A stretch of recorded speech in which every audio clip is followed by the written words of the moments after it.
So you're trying to look for a freight forwarder, but you don't know where to start. Stay tuned and you're going to learn about the questions you must ask them before starting so that you don't get screwed down the line. Let's go.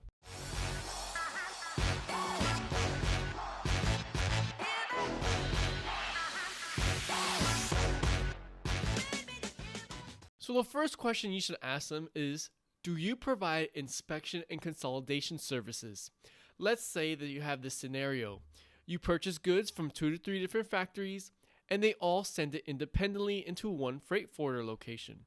Well, ideally, you may want to consolidate all those packages into one package so that it can save you for shipping costs in the future. Now, it may not always be the case, but in a lot of scenarios, if the total packaging is less than 10 kilograms and you can actually consolidate it, you can save a lot of money. It's also very important that you check the product before it leaves China. Scams. They happen and you have to be very careful. If the supplier knows that you are shipping outside of China, they know that if you buy using a domestic platform, there is a time limit to ask for a return. So be careful. It is very important to use inspections, at least get eyes on the product to make sure you have everything you need. Otherwise, you may need to hire a third-party platform that will deal with the inspections and forwarding it to your freight forwarder afterwards. Because once you catch defective items in mainland, you have plenty of time to deal with it, return it to the factory, and get your money back and win your case. Otherwise, it's going to be very hard to win your case. You also want to ask if they have videotape proof. Sometimes these scammers can be very slick.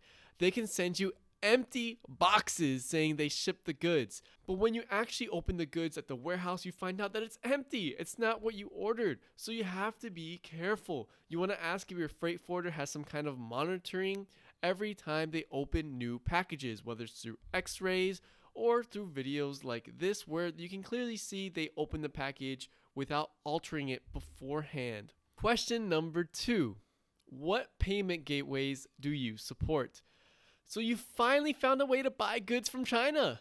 But when it comes to shipping, boom, you're hit with Alipay or WeChat Pay, which you may not even be able to provide. Because Alipay TourPass, you cannot send money to people. You can only make online payments. So how do you pay the forwarder?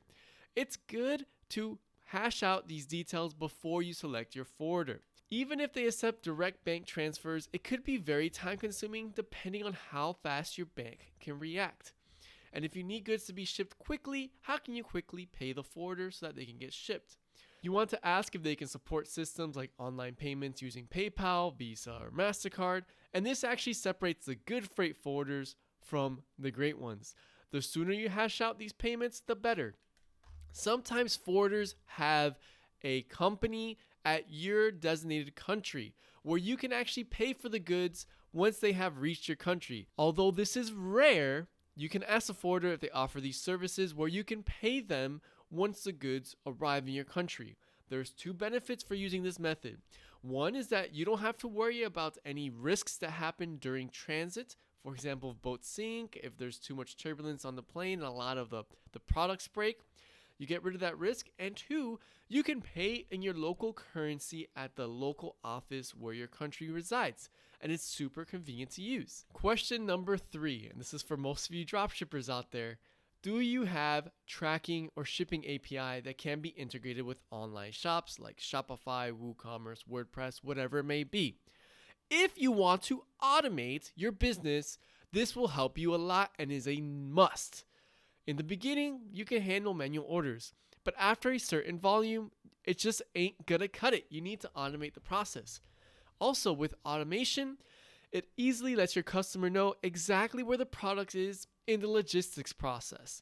Currently, I'm facing this issue because I'm using the EMS API, and once it leaves China, I have to frequently call them to see where the product is in the logistics journey. The more transparent you can tell your customers about the pricing and the timeline, the better service you can give them.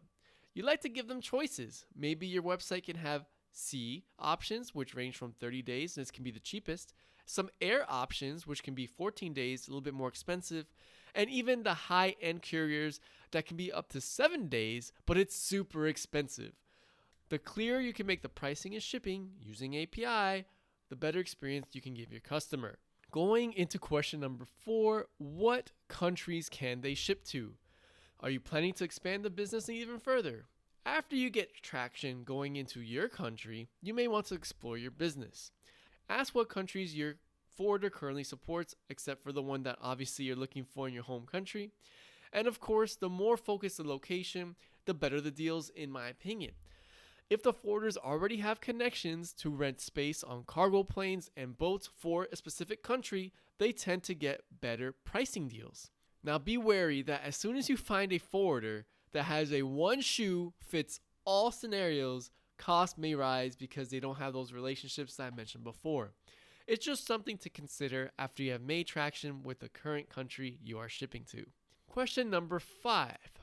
Do you offer insurance coverage and have a return policy?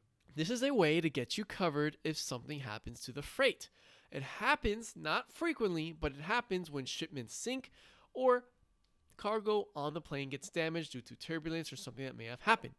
If dealing with bulk items, this can cost your business a lot. When dealing with smaller orders, maybe you're more flexible and not taking on the insurance charge to protect your profit margins. Does your forwarder have warehouses overseas that can handle returns? Depending on your country, they may have a warehouse in another country to accept returns for products customers were not satisfied with. Let me give you an example. You work with a forwarder that has a warehouse in the US. You ship the goods to a customer in the US, but they're not happy with the product, so they want to return it.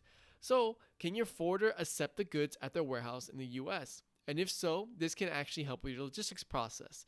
You can go even further and ask your forwarder can return the product into China and give it back to the factory to contest for a refund. I don't recommend it doing this way, but it is an option. At least if your forwarder has a warehouse in the home country, they can deal with salvaging some of the products in the event that the customer doesn't like it. Question number 6.